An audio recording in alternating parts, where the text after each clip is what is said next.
አትሌት ፈይሳ ሌሊሳ በተወዳጁ ድምፃዊ አንዱዓለም ጎሳና በቀነኒ አዱኛ ጉዳይ ላይ ሀሳብ አስተያየቱን ለግሷል። አትሌቱ እንግዲህ በማህበራዊ ትስስር ገጹ ላይ ያሰፈረውን መልእክት ቃል በቃል ለመናገር ያህል እንዲህ ይላል። የአንዱዓለም እጮኛ የነበረችው የሞዴል ቀነኒ ቤተሰቦችን የወከለው ሊበን አዱኛ ባሰራጨው ቪዲዮ ለአባ ገዳዎች ጉዳዩን ሊያስረዳ የተጠቀመበት ቋንቋና መንገድ አጥብቆ ተቃውሞታል። ፈይሳ ሌሊሳ በመልእክቱ አንዱዓለም በአፋን ኦሮሞ እውነቱን ተናግሮ የራሱን እና የእጮኛውን እውነት ነግሮናል።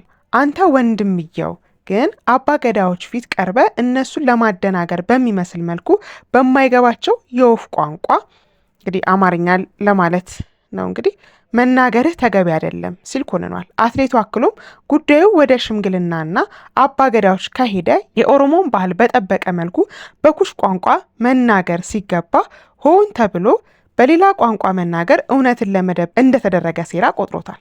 በጉዳዩ ላይ ቀጥተኛ ምክሩን የለገሰው አትሌት ፈይሳ በኦሮሞ ባህል ደም የሚመልስልን ወይም የሚከፍልልን ያጣን ህዝቦች አይደለንም በማለት አንዱዓለም እጮኛውን ገሎ ከሆነ በኦሮሞ የጉማ ወይም የደም ካሳ ስርዓት መሰረት እንዲዳኝ፣ ነገር ግን ካልገደለ በግድ ራሱን ወንጀለኛ አድርጎ እጁን እንዳይሰጥ ጭምር መክሯል። አንዱዓለም እውነትህን ተናገር፣ ገድለ ከሆነ በባህሉ መሰረት ጉማ ክፈል፣ ካልገደልክና እጅህ ንጹህ ከሆነ ግን እምቢ በል፣ በግድ ወደ ጉማ ስርዓት ራስን አታስገባ ሲል አትሌቱ ለአንዱዓለም ምክሩን አስተላልፏል። ክስ የሚያቀርቡ አካላትንም ቢሆን አንዱዓለም ስለመግደሉ በእርግጠኝነት የምታውቁትና የያዛችሁት ማስረጃ ካለ አምጡ፣ ማስረጃ ከሌላችሁ ግን በማናውቀው ቋንቋ አትለፍልፉ፣ ጎጃም ሄዳችሁ ማውራት ትችላላችሁ ሲል በቁጣ ገልጿል። በመጨረሻም አትሌቱ የህብረተሰቡን አቋም በተመለከተ ሲናገር አንዱዓለም በህይወት ባይኖር ኖሮ ስለሟች እጮኛው ቀነኒ ያልሆነውን ሁሉ ተቀባጥሩ ነበር። እናንተ እንደ ነፋስ ናችሁ፣ ነፋስ ወደ ፈለገው እንደሚነፍሱሉ እናንተም አቋማችሁ አይታወቅም ሲል ትችቱን ሰንዝሯል። ይህንን መረጃ እንግዲህ ያገኘነው ከዛ ሀበሻ ነው። የለገሰው ሀሳብ አስተያየትም ቢሆን አነጋጋሪ ሆኖ ተገኝቷል። ምክንያቱ ደግሞ አትሌት ፈይሳ ሌሊሳ ፍትህ ለቀነኒ የምትሉ ሰዎች ሄዳችሁ ፍትህን ጎጃም ጠይቁ የሚል ንግግር በመናገሩ ምክንያት በብዙዎች ዘንድ ትችት እየደረሰበት ይገኛል። ለቀነኒ ወንድምም ቢሆን ትችት አዘል ንግግርን አስተላልፏል። ተወዳጁ የኦሮምኛ ድምፃዊ አንዱዓለም ጎሳ እውነት አለኝ ብሎ ያሰበውን ነገር በኦሮምኛ ለማስረዳት ሞክሯል። እናም አባ ገዳዎች ዘንድ ቀርበህ ወንድም ነኝ የተባልክ ሰው በወፍ ቋንቋ ማውራትህ ወይም አባ ገዳዎች በማይገባቸው ቋንቋ መናገርህ አግባብነት የለውም።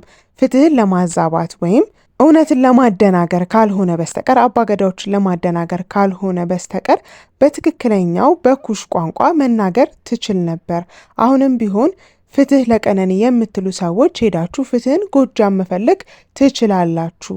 በኦሮሞ ስርዓት ውስጥ የሽምግልና ስነ ስርዓት አለ፣ ደምን የሚክስ። ስለዚህ በዛ መንገድ መዳኘት ያለበት ነገር ሁሉ መዳኘት ይችላል።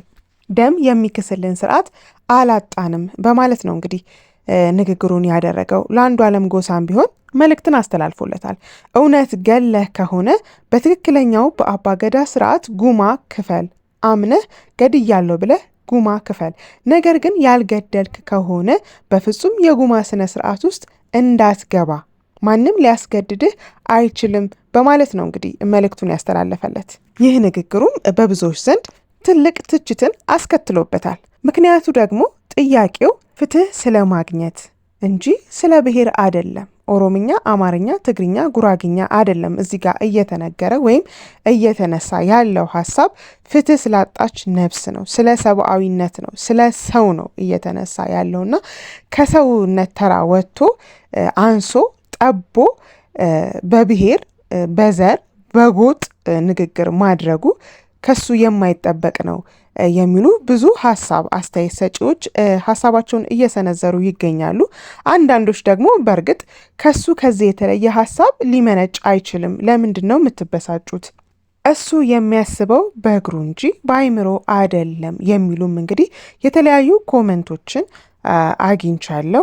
ይህ የኛ ሀሳብ አይደለም። በነገራችን ላይ ይህንን ሀሳብ ከሰጠ በኋላ የተለያዩ ሀሳብ አስተያየት ሰጪዎች ያጋሩትን ነው ወደ እናንተ እያቀረብንላችሁ ያለ ነው። በዚሁ አጋጣሚ የእናንተንም ሀሳብ አስተያየት በኮመንት ሴክሽናችን ላይ እንታጋሩን እንወዳለን። ያው እንደምታውቁት የቀነኒ አሟሟት ትንሽ አነጋጋሪ ነው። 9 ወር ሙሉ አነጋጋሪነቱን እንደቀጠለ ይገኛል። አብዛኛው ሰው እሱ ነው የገደላት የሚል ድምዳሜ ላይ ደርሷል።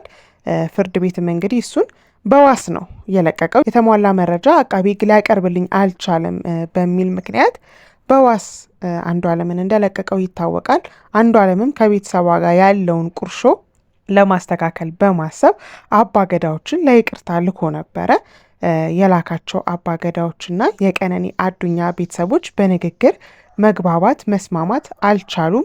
ምክንያቱ ደግሞ አባገዳዎች የጉማ ካሳ እሱ ይሰጣል፣ እናም እናንተ መታረቅ አለባችሁ በሚሉበት ሰዓት የቀነኒ ቤተሰቦች እኮ ገሏታል ማለት ነው ወይ ብለው በሚጠይቁበት ሰዓት አይ አልገደለም፣ እሱ ከደሙ ንጹህ ነው።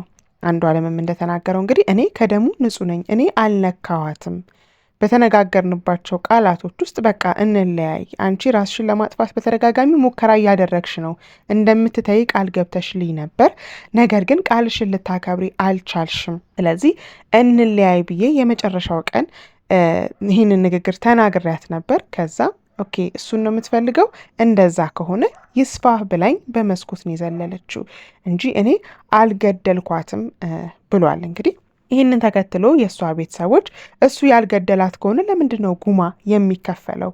በኦሮሞ ባህል በአባገዳ ስርዓት መሰረት ጉማ የሚከፍለው በደለኛው ወንጀለኛው ሰው ነው። ወንጀለኛ ካልሆነ ለምን ጉማ ይከፍለናል የሚል ሀሳብ አንስተው ሽምግልናውን አልቀበልም ማለታቸው ይታወቃል። ሽምግልናውን አልቀበልም በማለታቸውም እንግዲህ ብዙ ወቀሳዎች ደርሶባቸዋል። እንዴት እናንተ የአባገዳን ስርዓት ንቃችሁ ነው ወይ? ኦሮሞ አይደላችሁም ወይ? ይህንን ስርዓት ሁሉም የኦሮሞ ተወላጅ የሚያከብረው ስነ ስርዓት ነውና እናንተ እንዴት ይህንን ነገር ትንቃላችሁ ተብሎ ለደረሰባቸው ወቀሳም ወላጅ አባት አዱኛ እንግዲህ ሚዲያ ላይ ቀርበው ስነ ስርዓቱን ንቀው አለመሆኑን፣ ነገር ግን ስነ ስርዓቱ ላይ የተሰጠው ሀሳብ የዳኝነቱ ሀሳብ ልክ አይደለም፣ ምክንያቱም እሱ ያልገደላት ከሆነ ጉማ መክፈል የለበትም፣ እውነታው ይውጣልኝ ይጣራልኝ ነው ያልኩት በማለት ገልጸዋል። ይህንንም ተከትሎ እንግዲህ ተወዳጁ ድምፃዊ አንዱዓለም ጎሳ ከረዥም ጊዜ በኋላ ሚዲያ ላይ ቀርቦ በኦሮምኛ የተፈጠረውን ነገር አስረድቷል። እኔ ጉማ ልክፈል አላልኩም፣ እኔ የላኩት አባገዳዎችን ለእርቅ ነው፣ እኔ አልገደልኩም፣ አሁንም መጀመሪያም አለመግደሌን ተናግሬያለሁ። ነገር ግን በእርቅ ስነ ስርዓቱ ላይ አባገዳዎች ጉማ ይክፈል አሉ እንጂ እኔ ልክፈል አላልኩም፣ አሁንም አልከፍልም፣ ምክንያቱም ወንጀለኛ አደለሁም በማለት ነው እንግዲህ ሀሳቡን የሰጠው። ይህንን ተከትሎ እንግዲህ ወንድሟም የተለያዩ መረጃዎችን ማውጣቱ ይታወሳል። እህቱ ላይ ስለደረሰባት በደል ስለነበረው ሂደት ለማስረዳት ሞክሯል። ይህን ተከትሎ ነው እንግዲህ አትሌት ሌሊሳ ፈይሳ ሀሳብ አስተያየቱንና ለአንዱዓለም ጎሳ ደግሞ ያለውን ምክር ለመግለጽ የወደደው። የሰጠበት መንገድ ልክ ነው አይደለም የሚለውን እንግዲህ እናንተ መወሰን ትችላላችሁ። እኛ ግን በአጠቃላይ ይህ ጉዳይ የሰብአዊነት የሰውነት ፍትህ የማጣት ጉዳይ እንጂ የብሔር ጉዳይ አለመሆኑን ለመረዳት ችለናል። አንዳንድ ሰዎች እንግዲህ ከዛ የጸዳ አስተሳሰብ ላይኖራቸው ይችላል። ከሰብአዊነት ከሰውነት በላይ ጎጥን፣ ሰፈርን፣ መንደርን፣ ክልልን ሊያስቀድሙ የሚችሉበት አጋጣሚዎች እንዳሉ ከዚህ በፊትም አይተናል። አሁንም እያየን ነው። ወደፊትም እንደምናይም ተስፋ እናደርጋለን። ምክንያቱም ደግሞ ይሄ ጉዳይ አያያዙ ትንሽ አስጊ የሆነ ደረጃ ላይ እየደረሰ ያለ ይመስለናል። እየተሰጡ ያሉ ሀሳቦች እየተነሱ ያሉ ሀሳቦች እየተሰጡ ያሉ አስተያየቶች ትንሽ ከሰብአዊነቱ ከሰውነት ዋጋ በላይ ወደ ራስ ማድላት መስመሩን ስቶ ወደ ጎጠኝነት እያደላ ያለ ጉዳይ ሆኗል። እንግዲህ የእኛ ቤት ገብቶ ቢሆንስ ይሄ ጉዳይ እኛ ቤትን አንኳክቶ ቢሆንስ የሚለውን እያሰበ ያለ አይመስለኝም። አንዳንድ ሀሳብ አስተያየት ሰጪ ምናልባት ፈይሳ ሌሊሳ እህቱ ሆና ቢሆን ይሄ ጉዳይ የደረሰባት እናቱ ሆና ቢሆን ሚስቱ ሆና ቢሆን ይሄ በደል የደረሰባት ወይ ልጁ ሆና ቢሆን ይህንን ሀሳብ አስተያየት ይሰጣሉ ወይ ሌላ ጉዳይ ነው። እንግዲህ ከዛ በላይ ቋንቋ የተገለጸበት ቋንቋ ከሰውነት ከሰብአዊነት በላይ የተገለጸበት የተነገረበት ቋንቋ ይበልጣሉ። ይህ እንግዲህ ሌላ ጉዳይ ነው። እናንተ ሀሳብ አስተያየታችሁን እንድትሰጡን እንፈልጋለን። ለዛሬ ይዘንላችሁ የመጣነው መረጃ ይህንን ይመስል ነበር። አብራችሁን ስለቆያችሁ እያመሰገንን እኛ ከወዲሁ ተሰናበትን። መልካም ጊዜ፣ ቸር ያሰማን።